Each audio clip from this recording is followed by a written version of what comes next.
welcome to the Wednesday, July 3rd, 2019 edition of the Clemson Dubcast.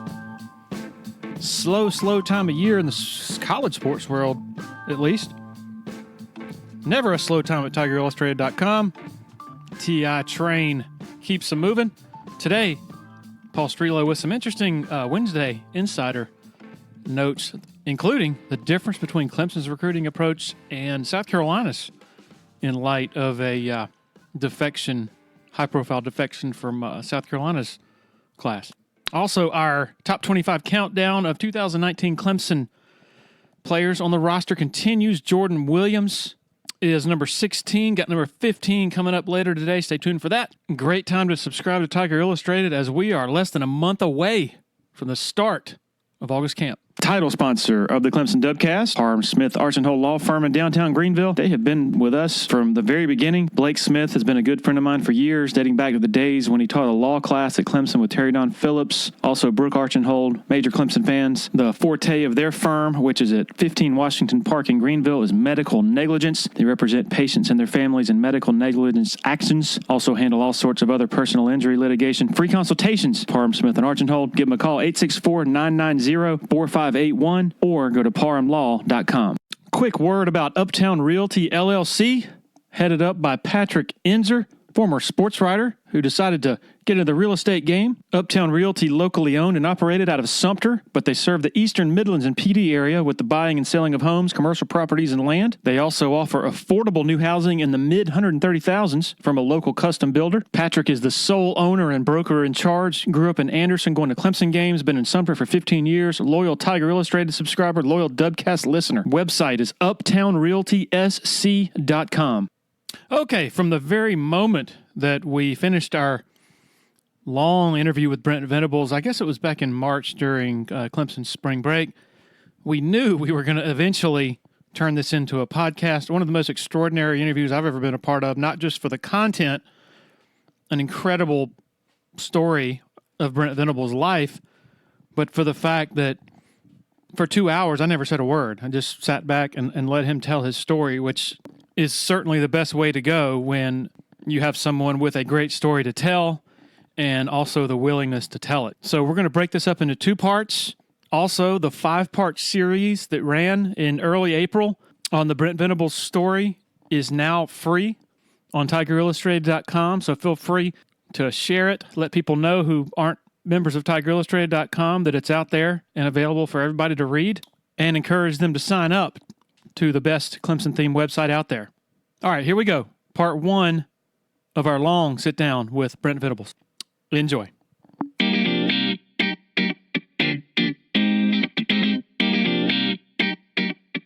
right. Well, I was born in Homestead, Florida. My biological dad was a Air Force. He was in the Air Force, fighter pilot. And I think when I was about 2, he decided he didn't want to be married anymore. So my mom, she had nowhere to go. She grew up in a really strong Catholic family, and she was kind of she said she didn't want to. All of her siblings all went to college, and parents were really strict. She decided she didn't want to go that route. She wanted to get married. She was kind of the wild child, I guess, that way. But so then she didn't have anywhere to go. They sent us to Salina, Kansas. There's an Air Force base there. And kind of dropped us off there. So my grandparents lived in Lincoln, Nebraska, which is about 4 hours from Salina, Kansas. So they bought a house for us. And they bought a house in 0703 Marvin. And I don't know, probably a lot of the details because I was 3 years old. But she had to figure out what she wanted to do. And so she started picking up odd jobs and whatnot. And, just survival money. and she's a really, really hard worker. She's the one that taught me just work ethic and, making the best out of your situation and taking whatever circumstances you have and making it a good thing, And so growing up, although there was a struggle going on, I didn't know about it as much. I thought there was a norm to the way we lived. My grandparents, my mom grudgingly took their assistance just because she knew that's the only way she could take care of her boys. And so they would send $400 a month. I remember the check was always $400. Would say no booze and no cigs. And then my dad there, for child support, he just saw there would be a check come from the government every month for another $400. So that was our monthly income, other than whatever odd job, part-time job or she could get a hold of. She did everything from, she was on stilts and drywalling and mudding. I remember many times go over and feel like I was helping, sheetrock and fixing houses. She worked at a chinchilla farm. She secretary. She worked everywhere. She worked at a pop shop. She did a little bit of everything. Painted houses. You name it. But I had 4 stepdads growing up. The first one was very abusive, very physical. Just a lot of domestic violence, and I don't really remember a whole lot about him other than, man, you just didn't want to screw up around him. So we always had animals growing up. That's the one thing I remember when we had my first stepdad, Cecil, and we always had animals.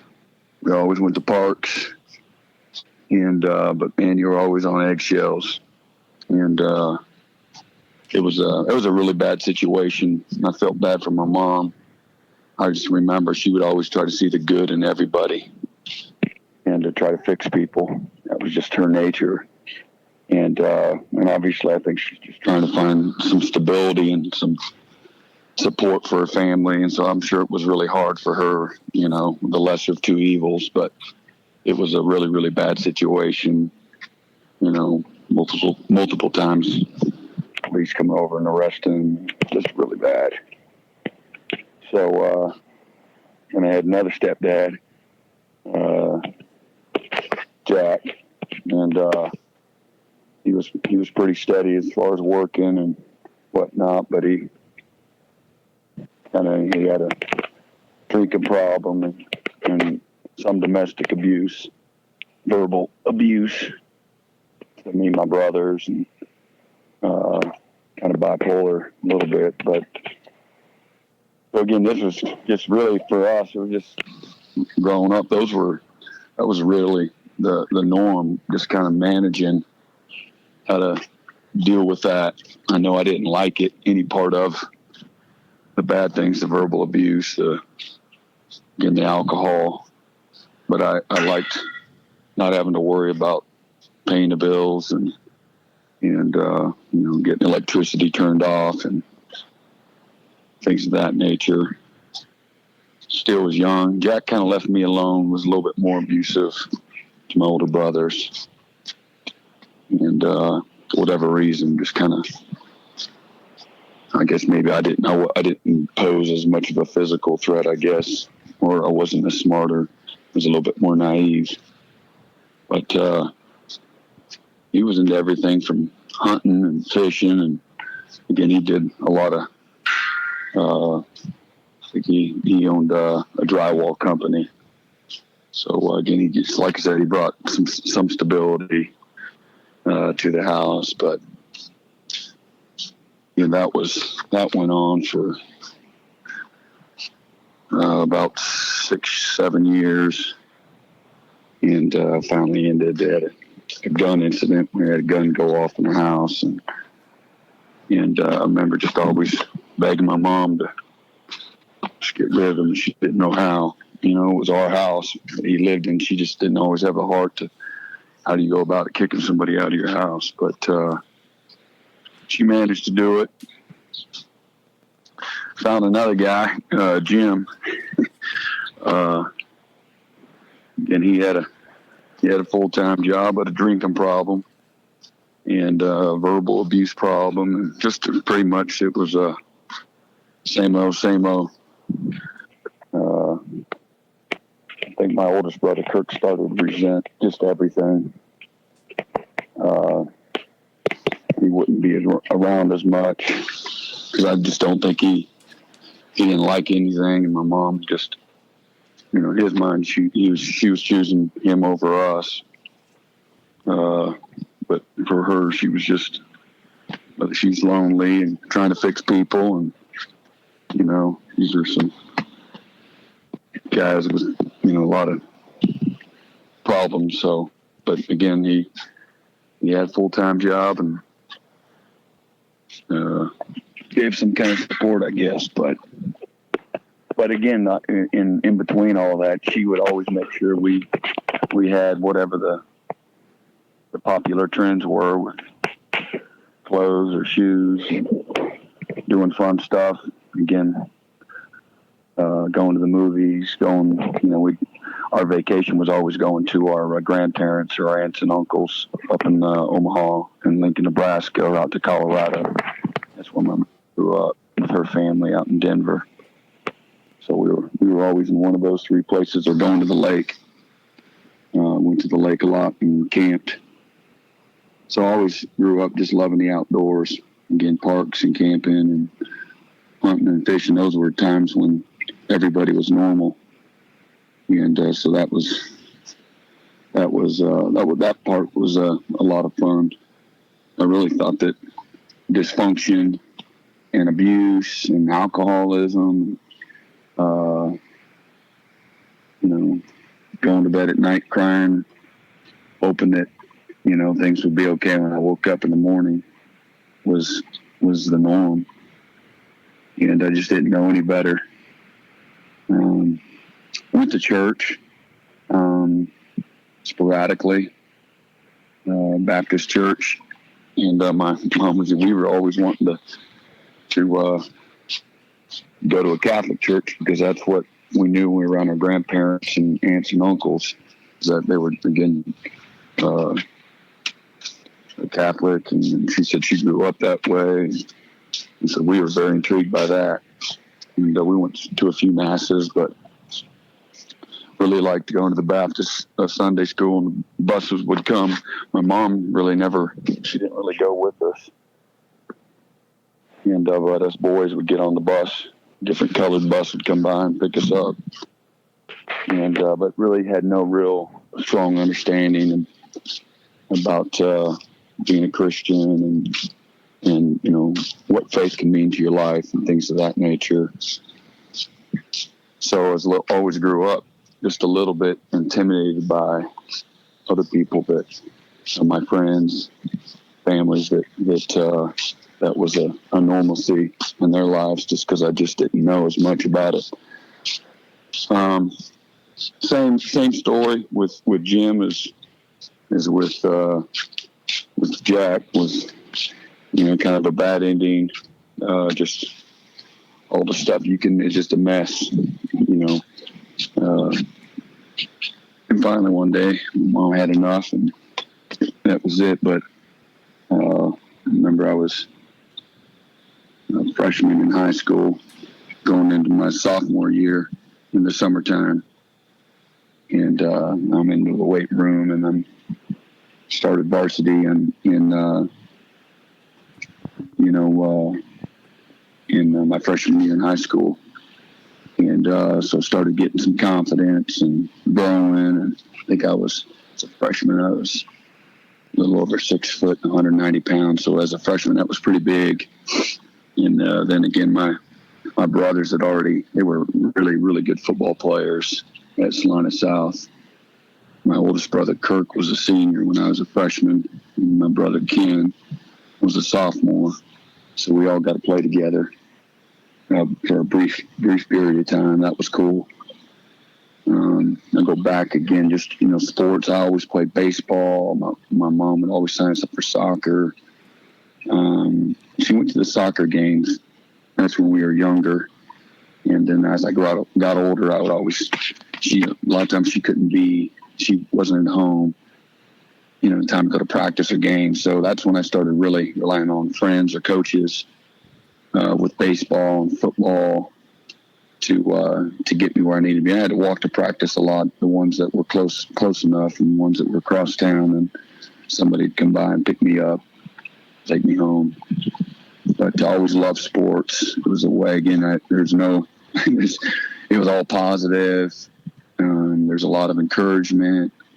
I always had good experiences when it came to, athletics growing up. I was always pretty good at whatever it was. And I met a lot of friends that way. And again, a lot of coaches that were really good influences, just, male figures that would bring out the best in me, and just very positive and encouraging. So I always looked at coaches as just great role models and people that I really admired and respected, and thought that's something that I would potentially maybe want to do when I grew up. At least be a youth coach, and help out and things like that. I remember being in the middle of what, just growing up, and it was just a lot of dysfunction. Anytime it was a holiday growing up, that was an occasion for everybody to drink, and lots of good food and lots of friends and people coming over. And I remember I didn't like, just the drinking part. And I was always just hold my breath, hoping that, God, please don't crack that, that old Milwaukee can. And sure enough, because when it started flowing, it just progressively always got worse. People passing out, and I knew I didn't like it, and it was embarrassing, and I knew it wasn't right. But I begged my mom to not do it. But sometimes she'd be able to, and other times she'd give in to it, and she just couldn't help herself. And but there's a lot of nuclear meltdowns at different holidays. My mom loved to cook, and I know my brother's friends would always come over. I'd have some buddies that would come over, and she'd always cook enough for the whole neighborhood. And so she was an awesome cook. And but anytime she's cooking big, she's always drinking. And most of the time she wouldn't eat, because she'd fall asleep before she could ever eat. So that was always kind of tough. But again, like I said, I never once thought about turning my back. Obviously, it's try to help, and again, like I say, manage it to a certain degree. You knew it wasn't normal, but it was our normal. And a lot of love. I grew up, just always pulling for my mom and always having great admiration and respect. I never resented, just because I felt like I just knew I had some wisdom, knowing how hard it was on her, and fighting that fight, and but not only having a high school education, it was hard for her not to find someone to rely on. And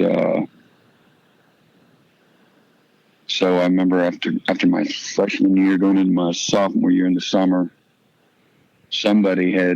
one of my mom's friends that I saw somewhere had mentioned to me that Jim had hit my mom in front of some other people at a bar the night before.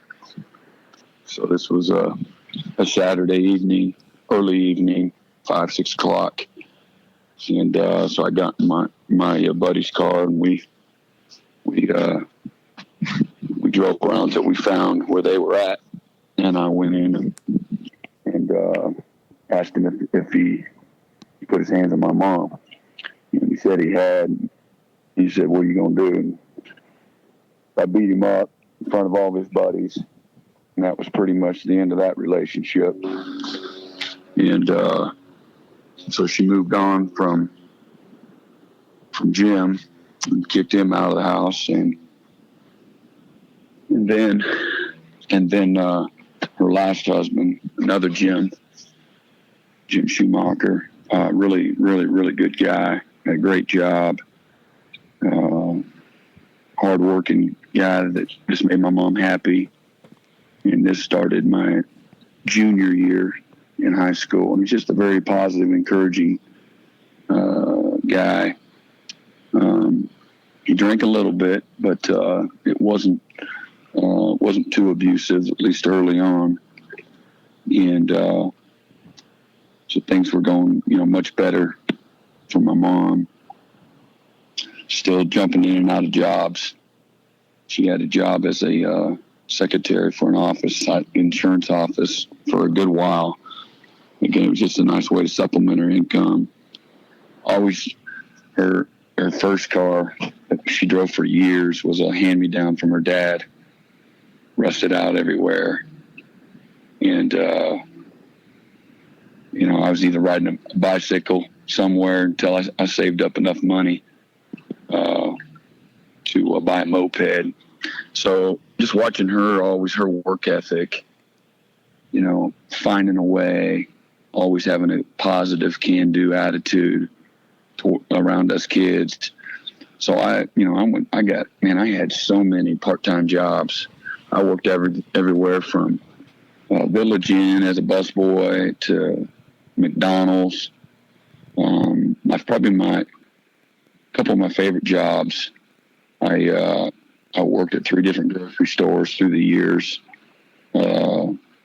Skaggs, Alpha Beta, IGAs were probably my favorites. And, I loved the stocking and carrying out groceries just because I could see people. And, I always had a really positive, outgoing attitude. And so I like to see people and be outside, carrying the groceries outside and stuff. My grandparents had made an arrangement. If whatever I saved, on my own, they would match it as long as I put it in a savings account for either a car later on or college. So, that just motivated me. I was always working. Then I got a job selling newspaper subscriptions for the Wichita Eagle Beacon. So there was a gentleman that he hired a group of young people my age. My brothers started working there for him. And you get $6 for every subscription you sold. So you literally he'd take you to a neighborhood and you'd go door to door and you'd have, your spiel ready. Man, and hello, my name is Brent Venables. I'm with the state newspaper, the Wichita Eagle Beacon. How you doing today? And I remember to a person, they would say, "Hey, slow down." If they didn't slam the door in your face, they'd say, "Hey, slow down." "Okay, now go a little slower for me." And that was a big time when coupons, everybody, people that lived in the world, I knew people, you had, you clipped coupons all the time out of the weekend paper. So we claimed to have the most, $200 of coupons every weekend. And then people started tripling your coupons, right, at the grocery store discounts and stuff like that. So that was always a popular thing. But we would not only travel around Salina, but we would go to Junction City, Abilene, Clay Center, Hutchison. We would go to Fort Riley, which is right outside of Manhattan. And we'd always, so in Fort Riley, that's where, that's Army base. And so people were coming in and out of there, frequently. So that was always a hot spot because people wanted wives and husbands, they wanted a newspaper, and then they wanted, coupons. And so where they were at, Fort Riley's in between Junction City and Manhattan. And so this is a newspaper that covered everybody. So that was you would kill it. And I was really, really good at it. And then I had a few buddies that joined it. We called it the crew. And, but we traveled, and we had that job on and off for 3 years, 4 years through, middle school and high school. And I'm talking, you'd on a good week, you'd sell somewhere between 30 to 40 subscriptions and have good money now. And so I'd spend some, but I saved a lot. I always went to skating rink. That was my fun thing to do other than sports. Friday and Saturday night in 5th, 6th, 7th, 8th grade. So I got to high school, then it wasn't cool anymore. But man, I remember going to skating rink, and that was a cool place to go where I was safe and could be around my buddies and just have a good time. Way to compete because I was fast. I saved up money, had my own skates, and so at the time I thought it was a super cool thing to do, and it was a lot of fun. The newest supporter of the Clemson Dubcast and winner of the Clemson Area Chamber of Commerce Business of the Year Award, Founders Federal Credit Union. If you've been to a sporting event in Clemson, you've probably heard about Founders already. They are the official credit union partner of the Clemson Tigers, and all Clemson faculty, staff, and students are eligible for membership, as well as IPTAY members. Matt Gross is a proud Clemson alum and the vice president for the Clemson market for Founders Federal Credit Union. Membership at Founders has many benefits: great rates on loans and savings products, advice on investments and insurance products, and even a Clemson debit card available for any Founders member with a checking account. Founders Federal Credit Union is federally insured by the NCUA. If you're in Clemson, stop by and see Matt and his staff, 680 Old Greenville Highway, Suite 300, right next to the Walmart Neighborhood Market. Big supporter of the Clemson Dubcast is Harris Flooring America. Based in Anderson, South Carolina, Harris Flooring has been instrumental in a lot of the facilities transformation you've seen on Clemson's campus lately. From the Allen Reeves Center to the McFadden Building to Memorial Stadium to the Neary Center. Family owned and operated since 1947. The owner, Scott Junkins, big Clemson guy. Harris Flooring is just as good inside the home and the residential realm as they are with the larger scale commercial stuff. Give them a call, 864-642-6183, or online at flooringamerica-anderson.com. Always a social kid, just had a lot of buddies and a lot of really good families that were great for me. And, I think they probably felt sorry for me, but I was very personable. But they'd give me rides and feed me, and I'd stay the night. And I just had a lot of best friends. And so for me personally, I felt like I had it all, and just had a few issues at home, that I wasn't proud of. I was proud of my mom, but I just knew, like I said, it wasn't right. So I didn't ask too many guys to sleep over at my house. Again, football was, just always a great experience for me. I was pretty good. And my brothers had already had a really good, strong reputation. I love baseball, and I love baseball. We didn't have a baseball team in high school, though. And so we didn't have enough money to sign up for you have to pay for the travel team. So I didn't have that kind of money to offer up for the travel team. So, I started really just dedicating my time in football. Once I got older, I did throw track all through high school, wrestled a year, was always involved. And I love music. My mom, she had some beat up piano she got at a yard sale, and she had it in the garage. Our garage was a wreck, I remember. So it was such a wreck, but there was a little space cleared off of that piano. And she was so talented. She could play everything by ear and loved to sing. And the music in our house was always on the radio, sitting in the kitchen on the counter. It was always on. So I grew up around music. My brothers were into music, singing. And my brother, Kirk, my oldest brother, he's first string, all-state bass, the big bass. And he liked to play the drums, too. They're very musically inclined guys as well. My mom would play the guitar as well, sing guitar. Guitar went to the lake with us all the time and at the house, and we would roll our eyes and go, "Mom, come on!" But she would want to come sit down and let's sing some songs. And so she would. I think that was her. If I could talk to her now, and ask her about music. I think that was something that helped her kind of get away from all of her own problems. But she was really good, could always play, just again by sound with a guitar, no music. She knew all the songs, but so we'd have a lot of fun, doing that. Just a really great memory. And she loved to go to the drive-in. We'd go to the drive-in. She loved to watch scary movies. She was an awesome mom. Just snake bit, so to speak. It's kind of how I always looked at it. She loved all the holidays. She made every holiday a big deal. She loved to make costumes for us at Halloween. She really didn't like to buy the costumes. She just thought that they were cheap and not authentic. So she would always come up with different cool, fun things for us to be at Halloween. And again, she loved to cook a lot of food. Man, she would go broke buying us presents for Christmas, making sure that we got everything on our list. She just found a way. She wrote a hot check. I guess that's what you call them. The checks would bounce. She'd know it's going to bounce. She goes, well, this one is going to bounce, but we'll figure it out. And man, she would never say no. Always felt bad asking, if you're going to go with a buddy or something and making $5. She'd be like, well, can I write a check?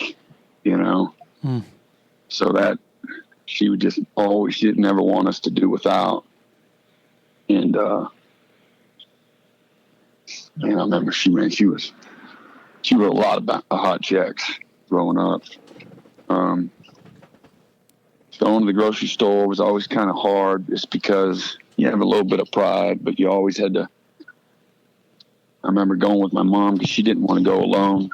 Like we as kids kind of helped shelter her, so to speak. But I remember going to get the government cheese every 2 weeks, a big block of cheese and free cheese. So we ate a lot of cheese sandwiches, I remember. And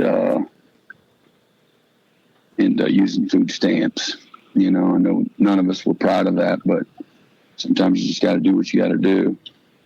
And so I've always had, heart for people that are, just things don't come easy. And because I know what that's like. And I remember she would always preach to us about going to college and chasing our dreams, and she just always believed in us. Never was surprised. Me and my brothers early on did really well, especially myself and my brother Kirk. Always did super, super good in school with our grades and stuff. My brother Ken kind of steered off course and started hanging with the wrong crowd a little bit in the middle of high school, and he had to finish up with his GED, and then he went on to the Navy. My brother Kirk he was so talented as well, probably the most talented of the three of us. Whatever sport, basketball, football, track. Man, he was like a god to me and my brother Ken. And just everything came so easy for him. And just a brilliant student. He was kind of mean. I remember growing up, he was tough and he was mean. And I think early on, he just felt like he had to be the man of the house. And then there's just all these male figures that didn't love and nurture and were not positive role models. So I just think emotionally, he was really affected by all the dysfunction and abuse.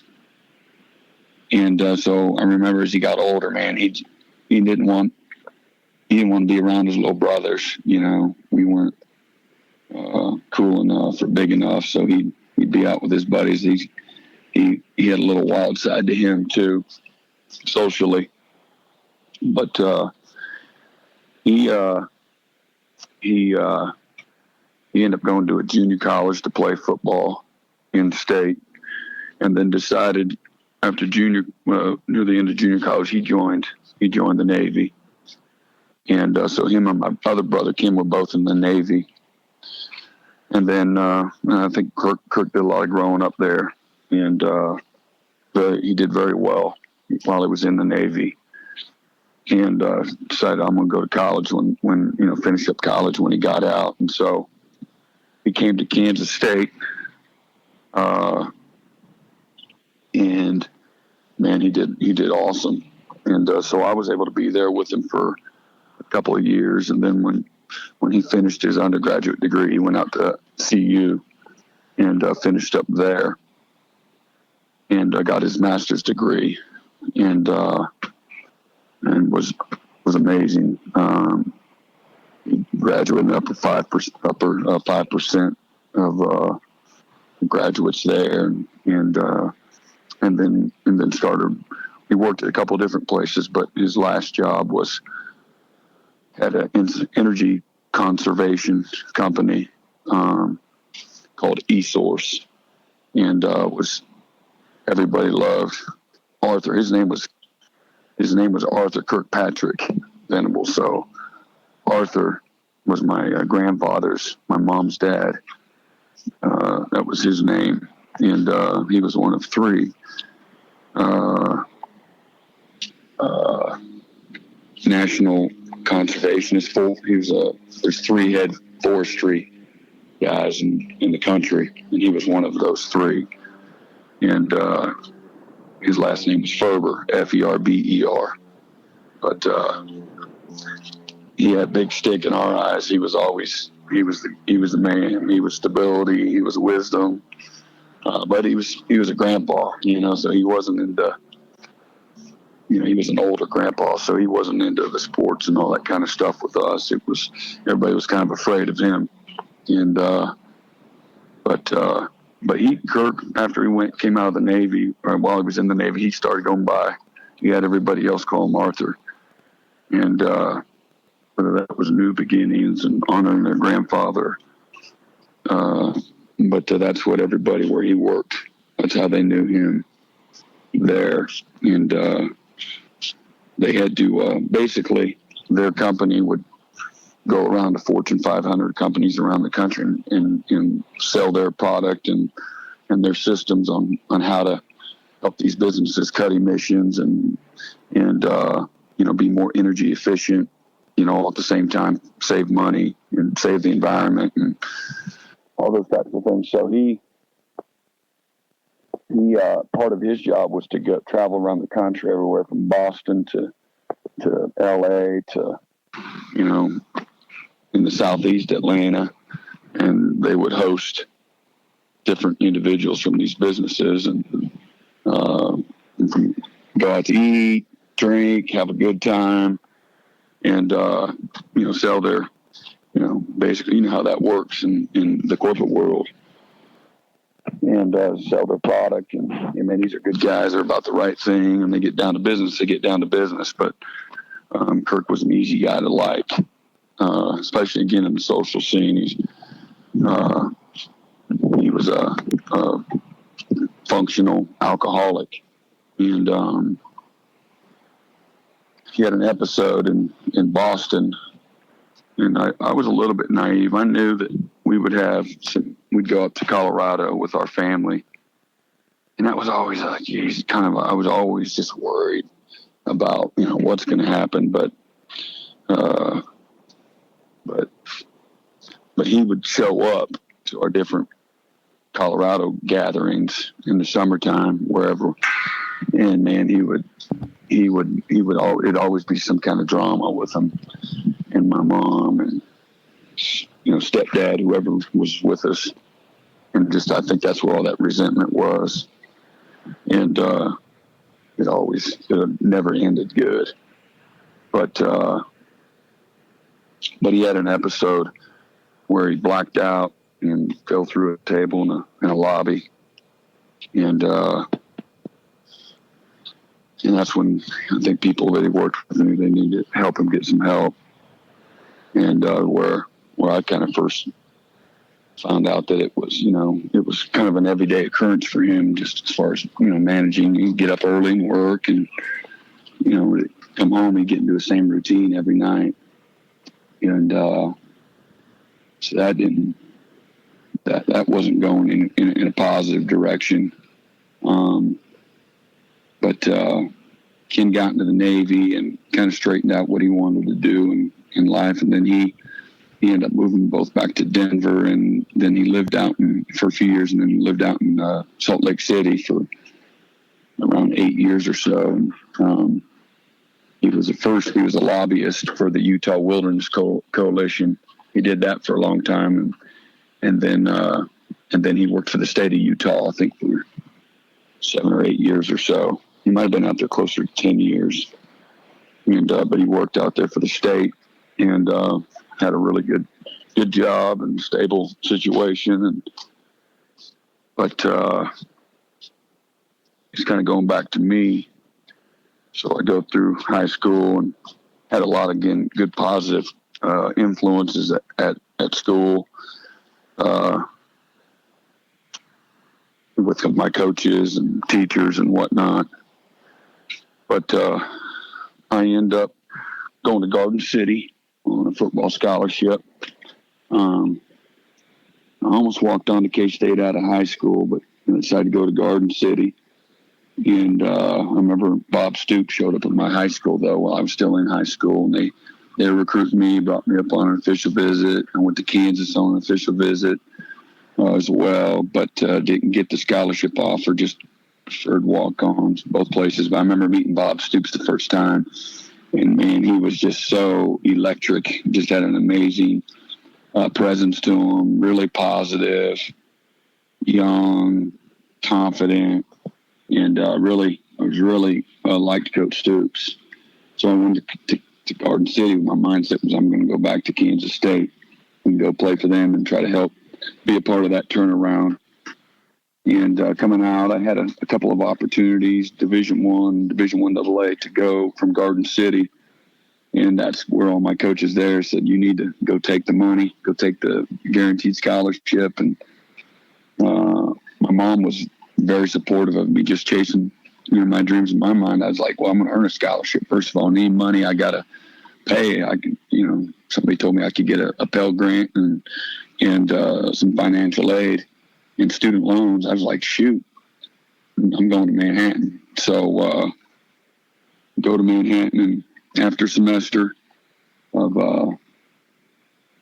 playing for Coach Stoops and Coach Levitt, my linebackers coach, and Coach Schneider, after a semester, earned a scholarship. And so I went on scholarship. That was a great experience, in itself, a sense of accomplishment, and proved a lot of people wrong. And we went 7-4, but we didn't have the required. We had 2 wins against the 1AA, so we weren't able to go to a bowl game. And so I had 2 good years. What's that? What? Yeah, where are they at? Yeah, sorry about that. But I just had I loved Kansas State. My experience there, the coaches, man, just really taught me to hone in. The work ethic and commitment and leadership and how to handle yourself. Just had so many positive mentors. Starting with Coach Snyder and Coach Stoops, Coach Levitt, Coach Mike Stoops is on that staff, and Mark Mangino. Just had a lot of really good men, really good family men, and really good coaches. But I had an incredible experience there, and just really created a lot of belief, in myself. And so when I was getting done playing that next semester, I had one more semester to finish up school. I had never redshirted. So I had one more semester to finish up school, and I really thought I was going to go be either into politics. I was a political science major, so I was going to go into either politics or into sports law of some sort, or just be a lawyer. And so I was trying to figure out, first of all, I need to take the LSAT and then figure out what law school. And coaches asked me if I'd be a student assistant while I was still finishing up. And I said, absolutely. So I got a little taste of that. I didn't have a lot of responsibility, but I was at every practice and went to the games. And, man, I just thought that was great because getting that done with school, man, I was afraid. This really wasn't – we didn't have the Paul Journey then and all the resources that can provide. But I remember distinctly thinking, now what? And all the great people and the structure and the stability that I've always really wanted, now I got to walk away and figure things out. And I just really wasn't ready for that. And and then luckily one day Coach Stoops asked me if I wanted to be the GA, when I was done the following season. So he said, just figure out what you want to do. In the meantime, you can get your master's. And so I started in public administration. They didn't have a sports administration, so I could do public administration as I figured everything out. And, man, I just loved it, loved everything about it, loved the strategy. I love the family, love the camaraderie. I love competing. I loved helping and serving players, and just watch the impact that so many coaches, as I grew up, had on me. And again, what a positive source of stability and encouragement and just motivation and competitiveness. Just it was always a great experience. So I started doing that, and I love the recruiting part of it. I loved having energy, every day, bringing that to work and motivating our guys. And still had some buddies on the team. And 2 short years later, after having started, my linebacker coach, Jim Levitt, was offered to start up the program at South Florida. And so, man, what a great opportunity. He said, hey, look, if Coach Snyder should hire you as a linebacker coach, but if he doesn't, I got a job for you. He goes, nah. He says, I can't pay you, but I can put you in the dorm, and I'll give you a little money for some food. I said, man, I'm there. So he said, but in the meantime, you need to try to get this job. This is a better situation if you can get it. So this was just prior to our bowl game. We played out in the Holiday Bowl that year. And the year before was our first bowl game, going to the Copper Bowl, playing Wyoming in the Copper Bowl, and we won that game in '93. And then I think it was maybe the '94 season. I have to go back and look, but then we were out in San Diego for the Holiday Bowl. And that was Coach Levitt's last game. And Coach Snyder said, hey, I'm definitely one of the people I'm considering for the job. And so this goes on for a few months, where I'm kind of in limbo. Seemed like a few years.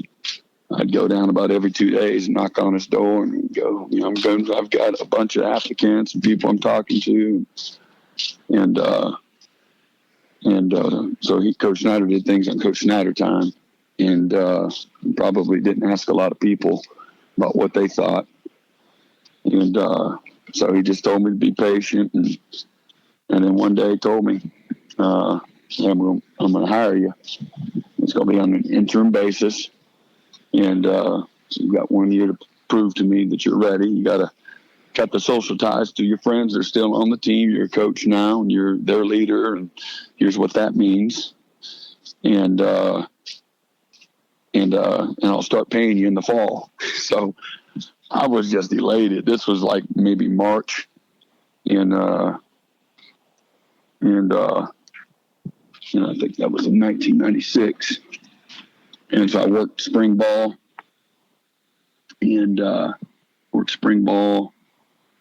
course all summer, spring recruiting, and I was still getting paid as a GA. And then I started up $33,100 my first year. And what a great experience for me as a young coach. I remember just the thoroughness and the detail and the consistency Coach Snyder always worked off of lists, and there's no stone unturned. I remember just always being in awe how organized and how he thought, the depth of the things that he thought about, always looking at finding a way to get better, never making excuses. Coaches as well as anybody I've ever been around. If you had a weakness as a coach, he knew what it was and he helped you work on it. And it was never degrading, always matter of fact and to a certain degree positive, but he was relentless about doing the little things right and about demanding your best and not allowing you to make excuses. Over the 10 or so months we've been doing the Dubcast, we've developed a great relationship with the folks over at the Abernathy Boutique Hotel. In addition to being a great meeting spot for our interviews we conduct with local personalities, it's also a fantastic place to stay. The Abernathy is rolling out a loyalty savings program for 2019. After your third stay, you'll automatically be rewarded with an exclusive offer. It can be applied to future reservations for the remainder of the year. 15% off rooms, 15% off food and beverage at Taps Bar and Cafe. Learn more at theabernathy.com. If you run a business that conducts credit card transactions with customers, you got to learn about Tandem Payment. Credit Card Processing Company has offices throughout the Southeast, but the one in Greenville in the upstate, headed up by a 2005 Clemson grad. Tandem's technology allows business owners to offset their credit card processing costs by applying a small customer service charge to each sale they make. Tandem has an A+ rating with the Better Business Bureau and was awarded the Better Business Integrity Award in 2013. Check them out at tandempayment.com. But always it was a very tight-knit family. I remember everybody in that building, coach, player, support staff, secretaries, custodians, everybody knew the message, pulling the rope in the same way. We had our backs against the wall and us against the world mentality every day. That's just who we were at Kansas State. And nobody believed in us but us. And what an awesome experience for me as, again, a young coach to grow up in the profession that way. Just very, very thorough and detailed in everything. And, for us, it was, some people say working for Coach Snyder's hard. And for me as a young coach, and I wasn't married yet, it was easy. I didn't have a family. It was just very demanding of your time year round. There was really never any downtime. You had 2 weeks in the summer, and that was about it. So it was always a grind, but he got more out of less, and as good as anybody probably ever in the history of the game. And I'll always be indebted to him for believing in me, giving me that opportunity. But I know that wouldn't have happened without Coach Stoops and Coach Levitt saying this is we believe in Brent too. So I know that was a big part of it as well. And then after that first year, man, I got a big bump, and I think I got a run game coordinator. And then the next year, same thing, another big bump, and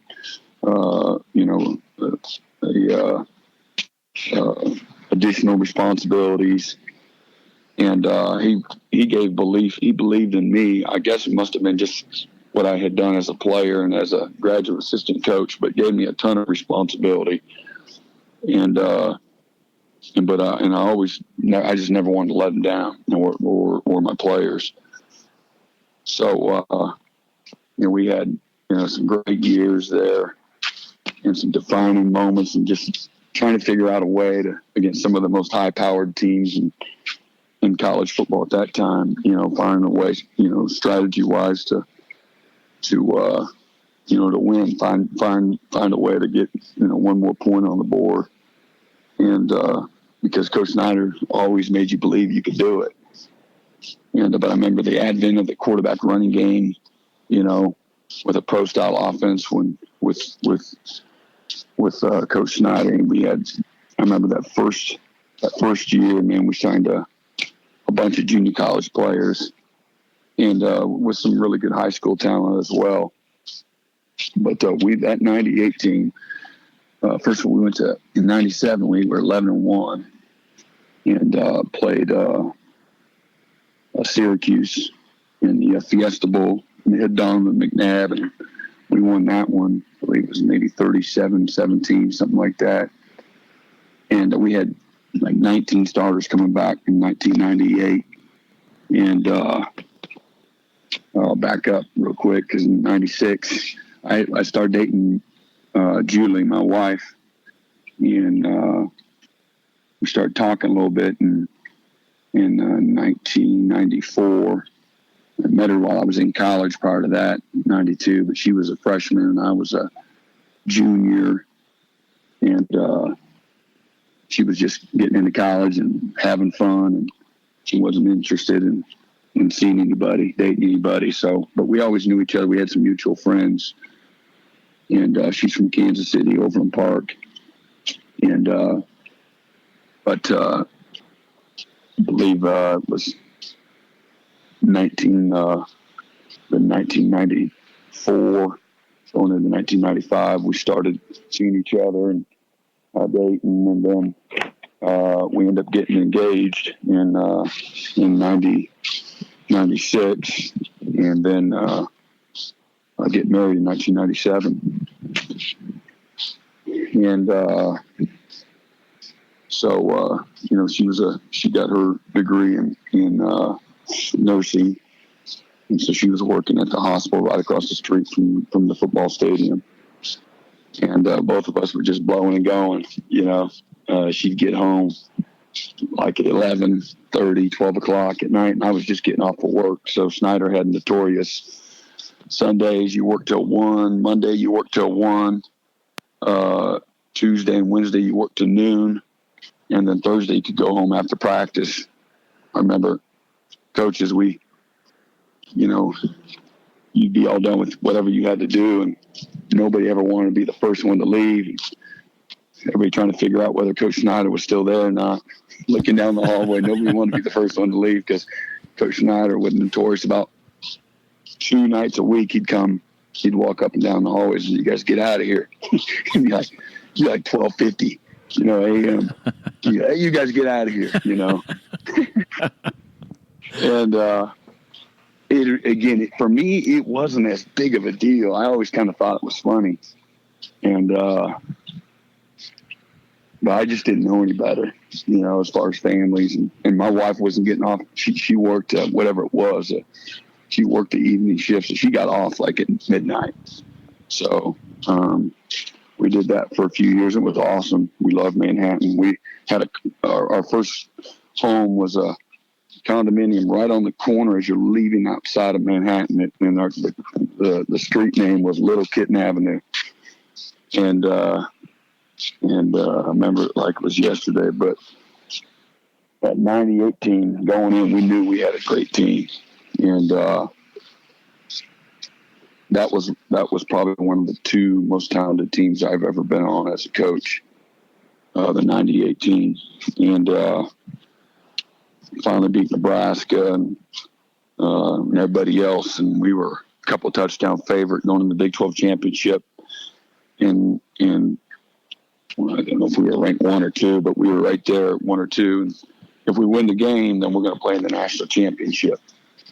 And I remember Miami and UCLA were playing that day, and one of them had to lose, I believe. I can't remember which way it was, but one of them had to lose to definitely put us in and take out everybody's hands. But we had a 17-point lead in the fourth quarter and lost in triple overtime.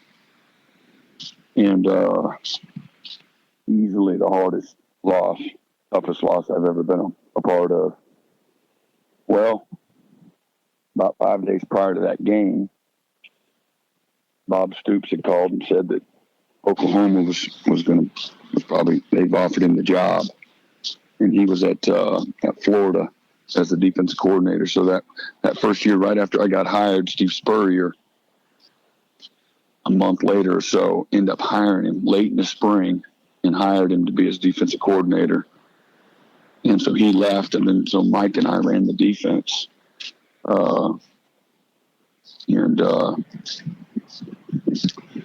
So anyway, there's another coach there named Bobby Cope that coach ended up hiring after that happened, and he's a long-time legendary coach.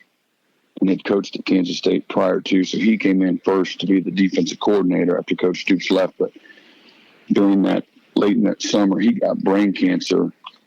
And then into the season, he got it, but we didn't know he had it until first part of the season, first year of the Big 12. I remember he just had these terrible, terrible headaches.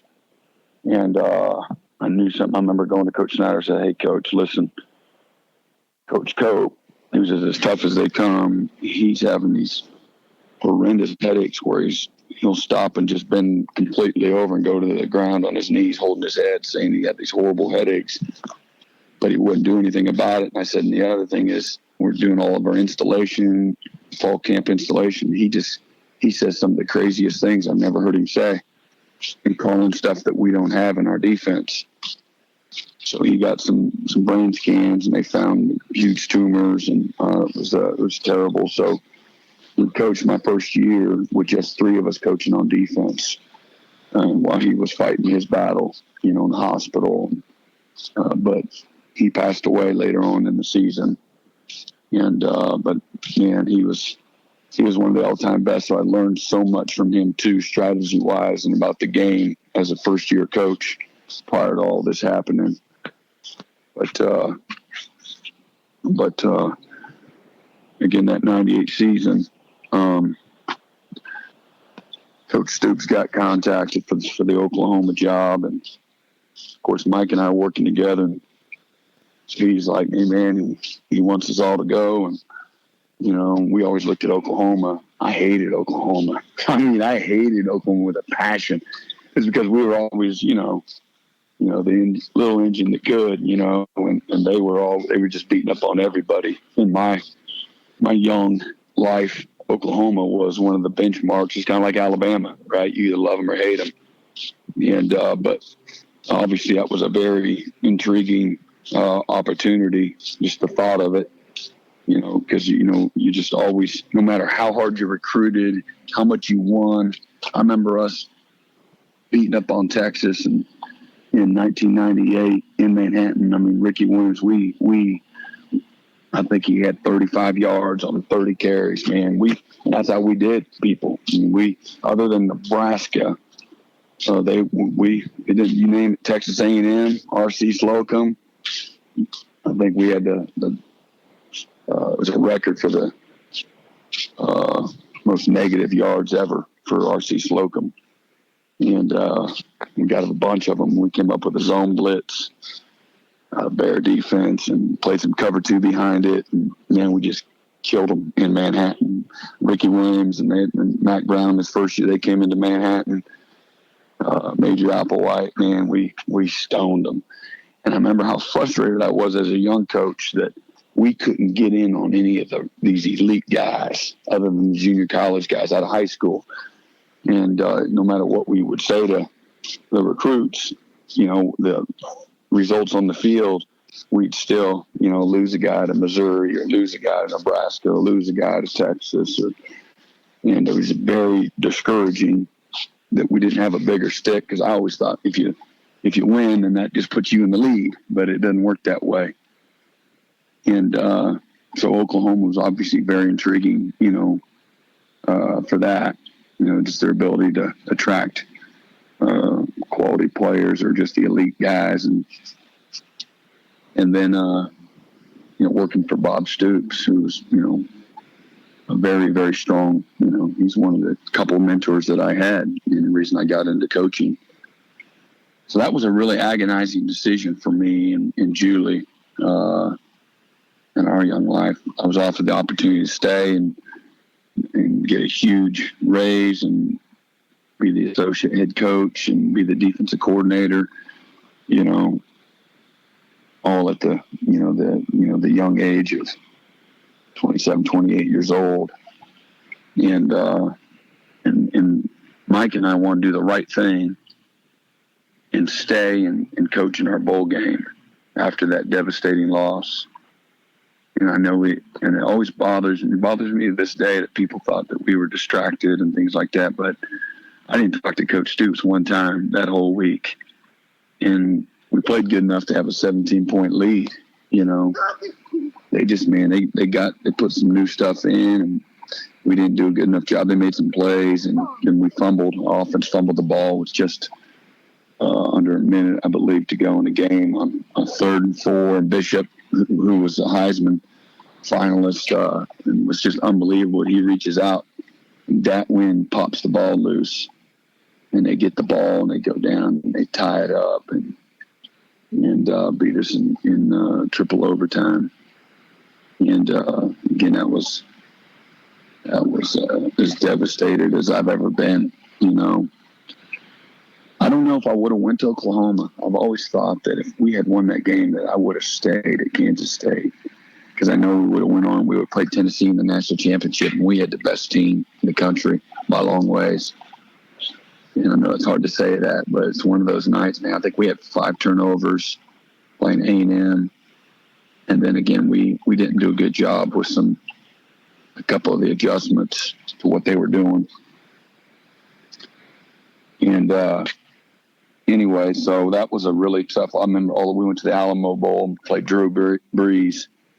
And I remember one of our receivers at the opening press conference, he says, and he was an All-American receiver, Darnell McDonald. He runs his mouth and says, "Man, we're going to some jank bowl playing some jank team." Oh, and so that's what Purdue heard, and they had a great team. Roosevelt Colvin's one of those DN, and they must have sacked us 8 or 10 times, and we played. I think we lost 37-34. They throw a fade route. Our All-American corner, the one to Thorpe, he's out the last drive. He's got cramps, and we rode the train that got us there, and playing man to man on 3rd down. Brees throws a perfect pass down the sideline for the game winner, and we lost it. And but I remember Coach Schneider. He called me up to his room the night before the game. It was probably 11:30 at night. Wanted me to come up one more time, and wanted to find out if I would stay. And I'd go up to his room, and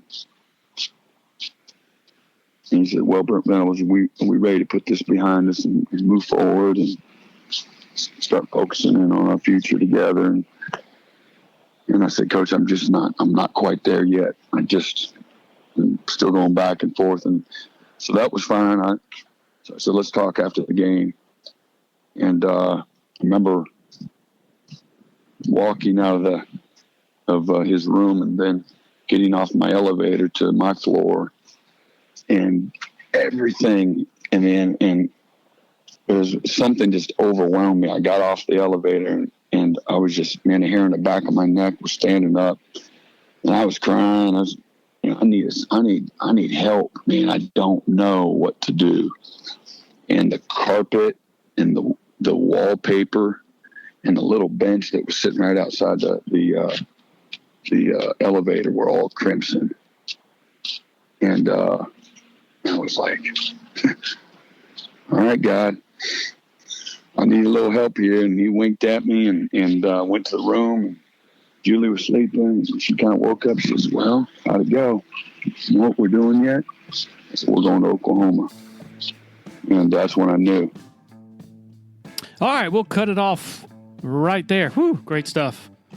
Really cool going back and listening to that a couple of months after the interview was conducted. Next part will come next week, so definitely stay tuned to that. Thanks to our sponsors, title sponsor Parham Smith and Arts & Hall Law Firm in downtown Greenville, the Abernathy Boutique Hotel, Founders Federal Credit Union, Uptown Realty LLC, Harris Flooring America, and Tandem Payment. Once again, we are making the 5-part Venables series that ran on Tiger Illustrated in April a free content item. So if you're not a subscriber to TIGerillustrated.com, I'll be posting about it on various social media feeds, most notably Twitter. So thanks to everyone for listening and reading. Everybody have a great July 4th, and we'll be back next week. Cheers.